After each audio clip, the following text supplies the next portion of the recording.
Pick up. Do, do, do, do, do, do, do.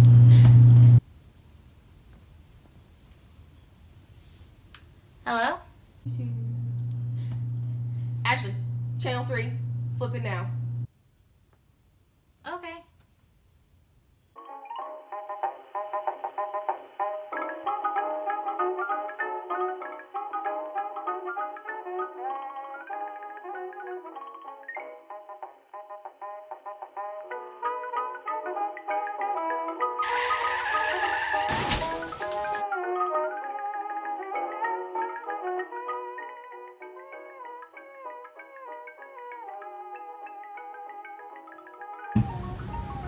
Good afternoon. Good afternoon. So you said you saw the car accident earlier? I did. Okay, so how fast would you say that the car was going when it bumped into the pedestrian? About 20, 25 miles an hour.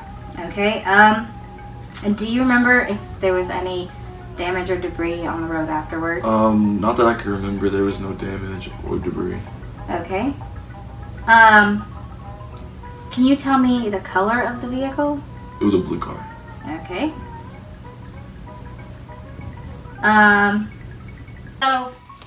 You are a witness of the accident that occurred on Main Street. Yes, I am. Okay, so how fast was the car going when it smashed into the pedestrian? I'd say it was going pretty fast, like around 35, maybe even 40. Okay, 40 miles per hour, that's pretty fast. Do you remember if there was any, like, debris or glass, like how much debris or glass was on the road? I think there was some, like, glass and maybe even some blood. Oh, okay, wow, alright. Well, thank you for your time. Did you see that? Did you see what happened there? No, what do you mean? What just happened? They just asked those witnesses 2 separate freaking questions. What? It's something we learned in cognitive science. It's called the misinformation effect. The misinformation effect? What's that? Well, the misinformation effect happens when a person's recall of an event becomes flawed because of past events that's happened before. Hold on. I think I remember this. Isn't that Loftus lady or something? Yeah, in like 1978, there was a study done by Loftus, Miller, and Barnes. Participants were shown a series of slides. Like one in particular was like they were at stop signs and they had to recall what they saw. Wait, I do remember this. Didn't some of the participants have correct descriptions and some not? Yep. While some participants were given correct descriptions of the slides, others were given incorrect information. Oh, yeah. The results from this study showed that false information introduced to a witness after an incident is more likely to alter the memory of the event.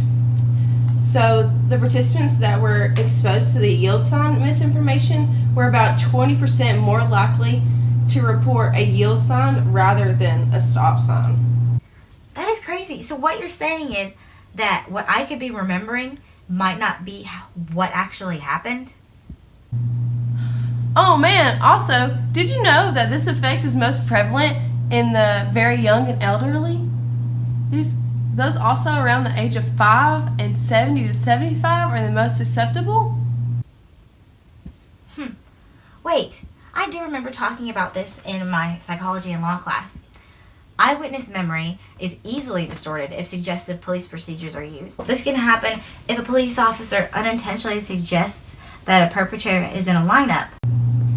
That's crazy. What if somebody didn't remember an event correctly? According to the Innocence Project, mistaken eyewitness identification is a major factor in nearly 73% of exonerated cases. I think I know what we're going to do for our cognitive science video now.